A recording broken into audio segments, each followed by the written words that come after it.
Okay, welcome to the Risk Manager YouTube channel. And so today was a clear uptrend, and as you can see, it was a clear uptrend, and tomorrow is budget.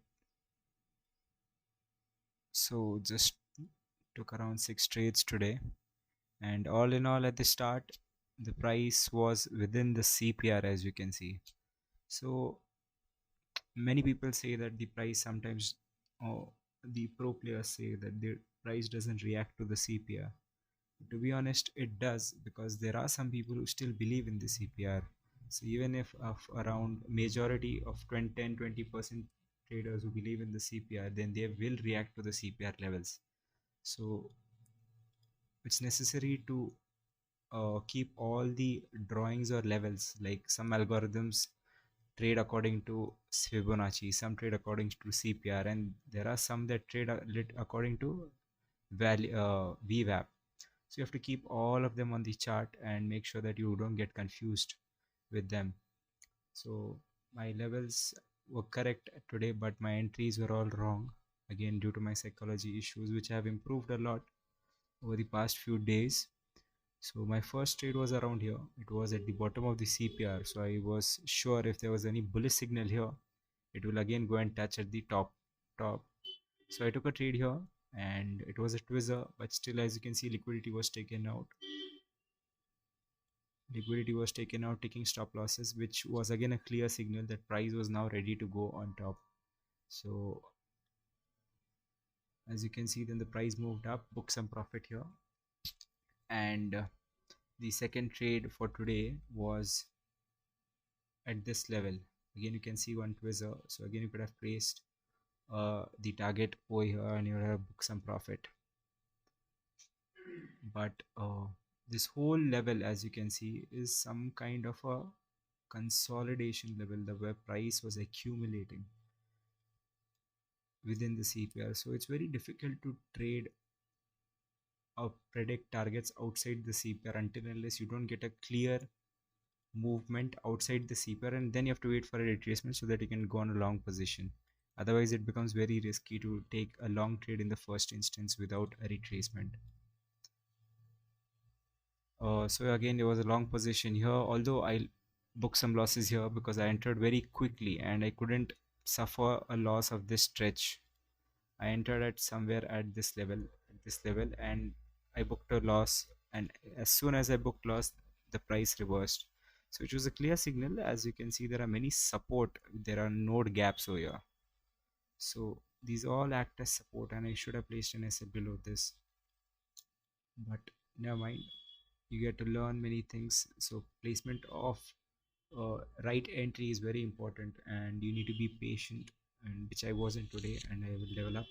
And there is nearly a extreme reversal pattern at the VWAP, because there was a clear retest. It took support till this volume node, and again bounced back. There was extreme reversal, and it was clear that the price was heading towards the weekly CPR level, because it was untouched. It was only touched in the morning, but again it was heading to that level, and you could have just kept a target just below this zero 0.5 uh, Fibonacci extension. But again, as you can see, price never goes in just one instance. People, like, the mistake I had done today was I just booked profit till I entered again at this point and booked profit only till here, because looking at this red candle, I cut my losses, I cut my profit right here. So price will never move in just one go. It will take some time. It will do some drama, take some losses, take some stop losses. It will eradicate all the weak hands. So I was one of the weak hands today. As you can see, price moved up, gave a fall, and people thought that now it's going to reverse. Like I thought, it's going to form an M pattern and go down, but it didn't do any such thing. So in certain, after the market ends and when we sit to realize analyze where we went wrong, is that sometimes failure, the fear of facing a loss is so high that we just can't let our profits go, just leave it. So in such instances, you have to just be strong and hold on to your SLs, because as you can see, the price eradicated, that the market took all the weak hands, took all their orders, and then went up and touched the target again. So it was a clear indication that the market was going to go up. But right in this instances, psychology kicks in, and I always believe psychology is a very big part, because over the past few months I've learned a lot about markets. But the reason why I still face losses is psychology, and psychology is one thing which takes time. Very few people are gifted with the right psychology in first instance. But managing risk, having a psychology right, and also studying and analyzing about the levels, amalgamation of all these things makes you a good trader.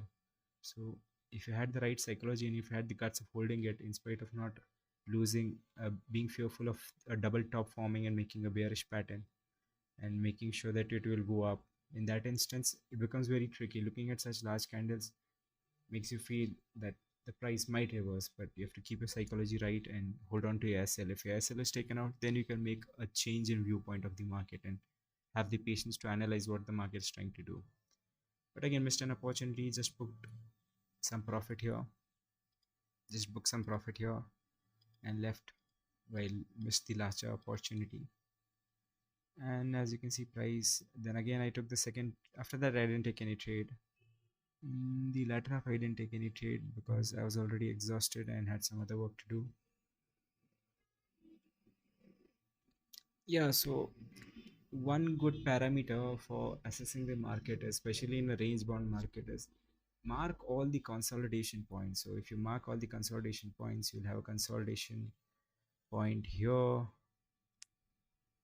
There's a consolidation point here. There's a consolidation. If you see, this entire zone is a consolidation. So what these consolidation points will act as a strong supporter. It will give you at least an indication of what are the volumes like in these areas. See, if you see the volumes here are distributed, it will give an indication that where you can place your entry and where you can place your target. The Fibonacci, CPR, all these levels of previous volume nodes can provide you an indication of where your target can be or where the market can head. But your entry points clearly are defined by these volume nodes. They will tell you till where the market can reverse. And also, if you look with that, along with this, you can also have a look at the retracement levels. So the retracement level of 0.618 is considered quite good, and along with 0.66 is also considered a golden spot, which I had seen in a YouTube channel from the Alpha Trader. So it works quite well. So the combination of observing volume nodes and the also observing the Fibonacci will, the confluences of two indicators gives you a stronger indication that price is going to head somewhere, and your conviction becomes even more stronger as a trader. But yeah, guys, when you're into trading, read as many books on psychology, because after you start knowing what are the levels, the next thing that's going to trouble you is your psychology. So getting strong at psychology is equally important. And yes, you have to never give up, because trading as a whole takes time. It's not something, it's a very complex uh, profession. So it takes a lot of focus, high focus game, especially intraday trading. So that's it from my side today. And again, thank you, and please subscribe to my channel, The Risk Manager. Yeah, so see you soon. Thank you.